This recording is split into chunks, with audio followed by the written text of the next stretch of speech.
दो रुपए के ट्रोल आईटी सेल वाले मुझे देशद्रोही कह रहे हैं। इनकी हिम्मत कैसे हुई? है औकात तो जाकर उससे सवाल पूछो जिसने देश को 10 साल में आतंकवाद से मुक्त कराने की बात कही थी। कहां गई उनकी 56 इंच की छाती? मुझे देशद्रोही कहेंगे ये बिके हुए लोग। कितने नेताओं के अपने बच्चे फौज में हैं? बताओ गिन के। पूरी भाजपा के नेताओं के जितने बच्चे फौज में होंगे उससे ज्यादा तो मेरे अपने रिश्तेदार और परिवार के लोग सेना में जान दांव पर लगा चुके हैं।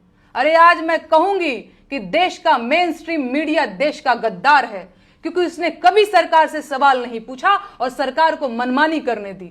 वो पूछें या ना पूछें, मैं बार बार पूछूंगी कि पहलगाम में 2000 सैलानियों के लिए सुरक्षा की व्यवस्था क्यों नहीं थी? कौन जिम्मेदार है इसका? आतंकी हमले के बाद बिहार में रैली करना इतना जरूरी था? भाजपा का आईटी सेल देश का गद्दार है, क्योंकि उसने देश को हिंदू मुसलमान में बांटने की कोशिश की। है कोई जवाब? देशद्रोही कहेंगे ये मुझे। भाजपा का आईटी सेल मुझे देशद्रोही बताकर ट्विटर पर ट्रेंड चला रहा है, सिर्फ इसलिए कि मैं देश के प्रधानमंत्री से सवाल पूछती हूं। ये लोग मुझे देशद्रोही इसलिए कह रहे हैं क्योंकि पाकिस्तान के किसी ट्विटर अकाउंट ने मेरा वीडियो कॉपी करके लगा दिया। भाजपा का आईटी सेल और गोदी मीडिया के बिके हुए सरकारी पत्रकार देशभक्ति का सर्टिफिकेट बांट रहे हैं। वो लोग जिन्होंने देश को धर्म के नाम पर बांटने में कोई कसर नहीं छोड़ी, वो देशद्रोही और देशभक्त का सर्टिफिकेट बांट रहे हैं। मैंने आज तक कभी नहीं बताया, कहना जरूरी नहीं समझा, लेकिन आज जब बात मेरी देशभक्ति पर आ गई है तो जान लीजिए, मेरे परिवार और खानदान के कुल मिलाकर 14 लोग भारतीय सेना और अर्धसैनिक बलों में अपनी जान दांव पर लगा चुके हैं। मेरा अपना सगा भाई अभी भी छत्तीसगढ़ के जंगलों में नक्सलियों से लड़ रहा है। मेरे अपने सगे चारों मामा आर्मी में अधिकारी रहे हैं, जिनमें से 2 लोग कारगिल की जंग लड़ चुके हैं।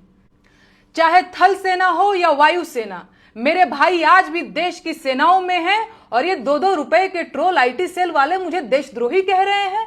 इनकी हिम्मत कैसे हुई? है औकात तो जाकर उससे सवाल पूछो जिसने देश को 10 साल में आतंकवाद से मुक्त कराने की बात कही थी। कहां गई उनकी 56 इंच की छाती? मुझे देशद्रोही कहेंगे ये बिके हुए लोग। कितने नेताओं के अपने बच्चे फौज में हैं? बताओ गिन के।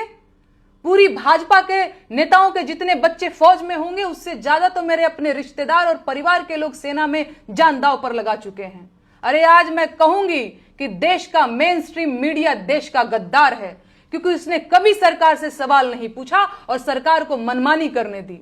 वो पूछें या ना पूछें, मैं बार बार पूछूंगी कि पहलगाम में 2000 सैलानियों के लिए सुरक्षा की व्यवस्था क्यों नहीं थी? कौन जिम्मेदार है इसका? आतंकी हमले के बाद बिहार में रैली करना इतना जरूरी था? भाजपा का आईटी सेल देश का गद्दार है, क्योंकि उसने देश को हिंदू मुसलमान में बांटने की कोशिश की। है कोई जवाब? देशद्रोही कहेंगे ये मुझे।